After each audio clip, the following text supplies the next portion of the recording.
उत्तर भारत के एक छोटे से गांव भोरपुरा में हर सुबह की शुरुआत मुर्गे की बांग और खेतों की हरियाली से होती थी। इसी गांव के एक सादे से घर में रहती थी गुड़िया, एक होशियार, चंचल और सपनों से भरी 10 साल की लड़की। उसके माता पिता, उसके पापा रमेश और माँ सीता मेहनती और सादा जीवन जीने वाले लोग थे।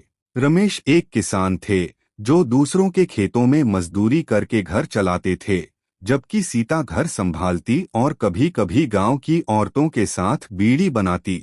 गुड़िया को पढ़ाई का बहुत शौक था। स्कूल का बैग पीठ पर टांगकर जब वो दौड़ती हुई स्कूल जाती तो मानो उसके पैरों में पंख लग जाते। गांव में बहुत कम लड़कियां स्कूल जाती थीं, क्योंकि वहां की सोच अब भी पुरानी थी, लड़कियों को पढ़ाकर क्या करना, कल को पराया धन बनकर चली ही जाएगी। लेकिन गुड़िया के माँ पापा अलग सोचते थे। रमेश हमेशा कहते, बेटी अगर पढ़ेगी तो हमारा नाम रोशन करेगी, खुद के पैरों पर खड़ी होगी। सीता ने भी समाज की बातों को दरकिनार कर गुड़िया को हर हाल में स्कूल भेजा। कई बार जब पैसे कम पड़ते तो रमेश खुद भूखा रहकर गुड़िया की कॉपियां और किताबें खरीदते। गुड़िया ने भी कभी अपने माँ पापा को निराश नहीं किया। हर साल क्लास में अव्वल आती और स्कूल की हर प्रतियोगिता में भाग लेती। गांव में अब धीरे धीरे लोग उसकी बातें करने लगे थे, रमेश की बेटी तो बहुत तेज है। एक दिन स्कूल में जिला स्तर की विज्ञान प्रदर्शनी का आयोजन हुआ।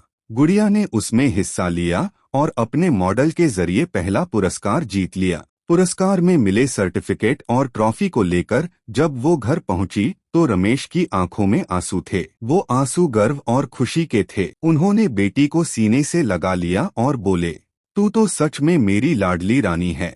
लेकिन खुशियों के बीच जिंदगी की असली परीक्षा जल्द ही सामने आ गई। रमेश एक दिन खेत में काम करते हुए बीमार हो गए। डॉक्टर ने बताया कि उन्हें दिल की गंभीर बीमारी है और इलाज के लिए शहर जाना होगा। घर में पैसे नहीं थे और सीता को समझ नहीं आ रहा था कि क्या करें।